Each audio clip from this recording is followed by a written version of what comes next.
Welcome to Zihuatanejo, the Pacific coast of mainland Mexico, just a short 3.5-hour flight from Los Angeles, in the state of Guerrero.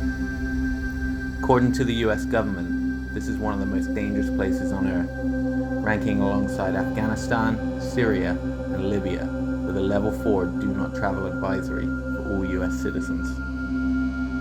A simple Google search on the area will follow the popular rhetoric and toe the line that Mexico is a deadly place, with corruption, cartels, and murder on a daily basis.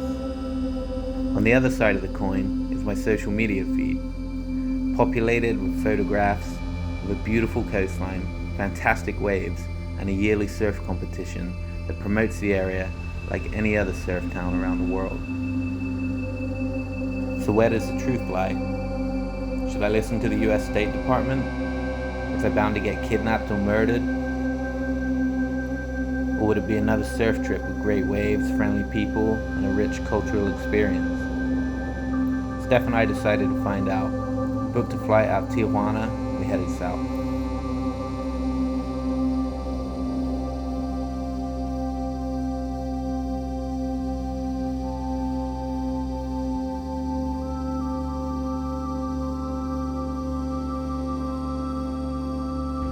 Over there is the border, and beyond that, Tijuana, Mexico. Is that my storytelling? Yeah, we're gonna walk into TJ and fly to somewhere down south. We have no idea how to say it. No, we don't really know what we're doing, but we're gonna go. It's been a day. It's been a weird day. It's been a stressful day. And somehow we ended up here. Oops. I have 2 bags. And guess what? No surfboards. But we're going. Spur of the moment. Spur of the moment, Mexico, the Narco state. Let's go.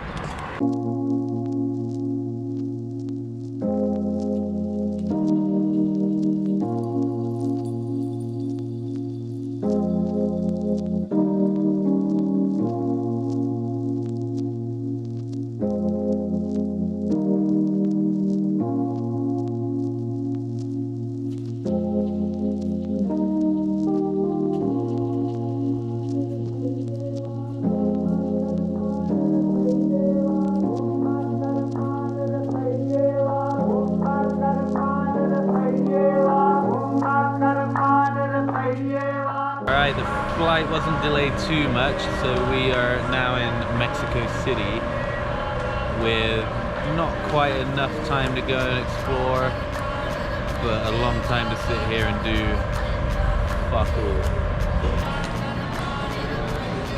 What does that mean? No touch.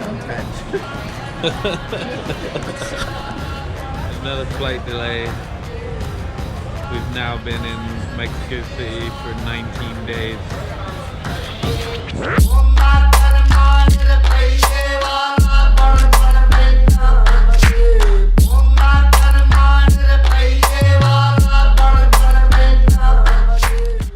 They say you can truly tell how dangerous a place is by observing the fear of the people who actually live there.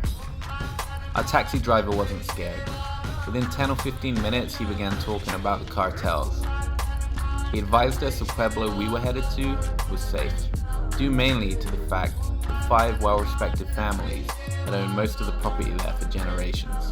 The surrounding areas, however, they were cartel country.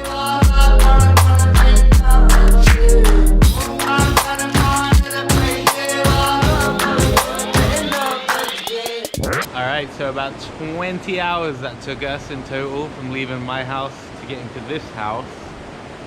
This house is kind of special because this house has this in the front yard.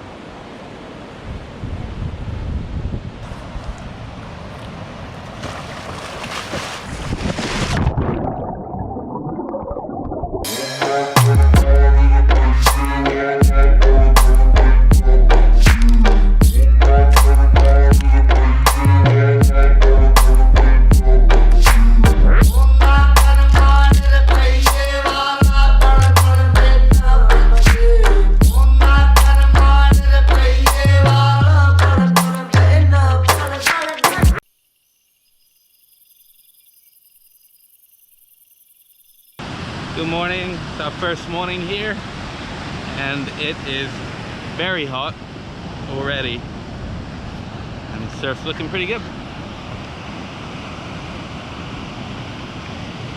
We're gonna hike about 5-10 minutes down to the point and see what that's all about.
How's the old saying go?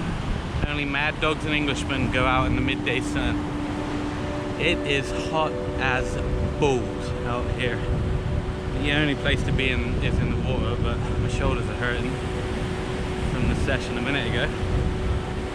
We're off to the market, pick up some supplies, but this place is a ghost town, man. There's nobody here. There's a few Mexican families vacationing, a couple of tourista, but in general, there's really not anyone here. I mean, that's a good thing and a bad thing for the locals, but I'm not gonna give away the name of this place. If you know, you know. It's very well known, but it's not up to me to tell you guys. The point of this is just to get you out there and get looking and get exploring. Don't be scared of what Google says. Yes, Mexico is dangerous, but use your common sense, be smart, be lucky, and the risk is worth the reward, trust me. Look at this place.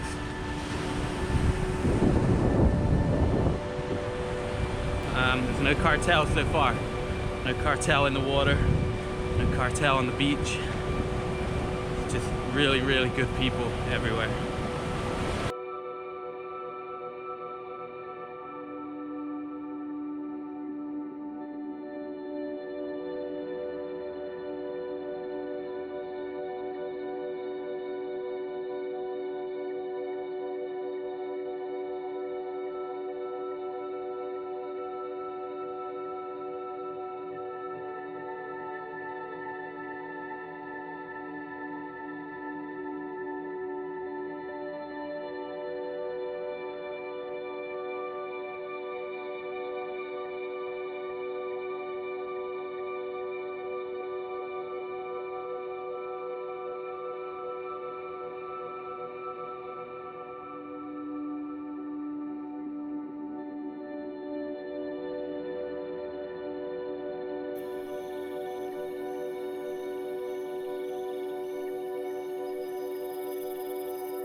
In the end, obviously it's not too dangerous to come to Mexico. We're both still alive.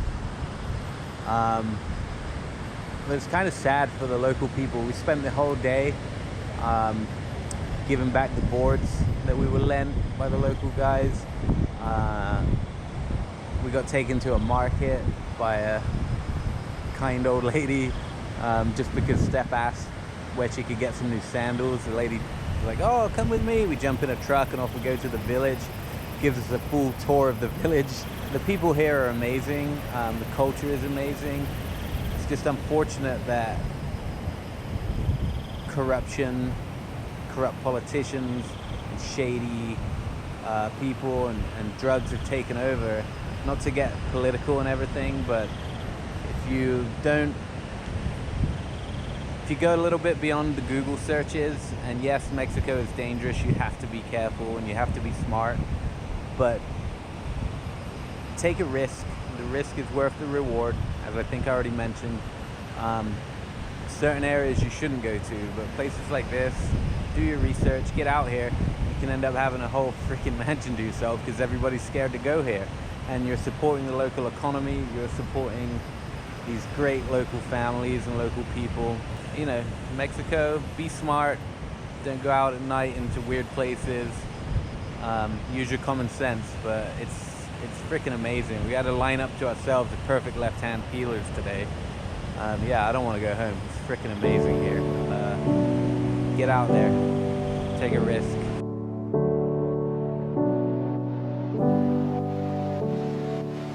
All last night, well, I dreamt I was free. Free from both truth and love, and they were free from me. Dressed up like a businessman, making money off a war. Messed up as a politician, taking money from the poor. No longer weighed down by respect nor decency. No blood, no faith found, no place for them to be. And I wore my crown like a liar's soul. Cursed at the ground that I've been walking on. I've been walking on.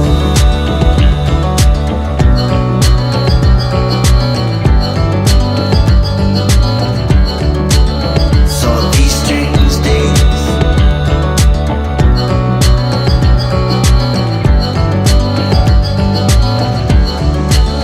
Saw these strange days.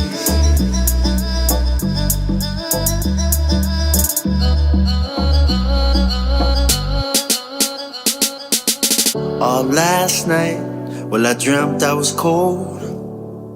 Started up a fire burning that's out of control. A face I barely recognized was staring out from the smoke, then pointed at my blackened heart, and with a broken voice then spoke. Said, plans are only wrecking balls, then life gets on its way. There's more to this than I recall, probably more than I could say. And if hate should be your weapon, lonely death should be your toll. And if profit is your motive, then emptiness your soul, emptiness your soul, emptiness your soul. So these strange days,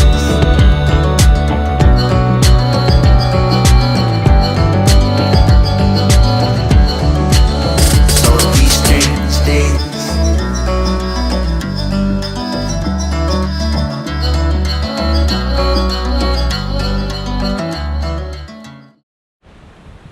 Coco Loco! Coco Locos. Coco Loco! Cabin fever in our cabin.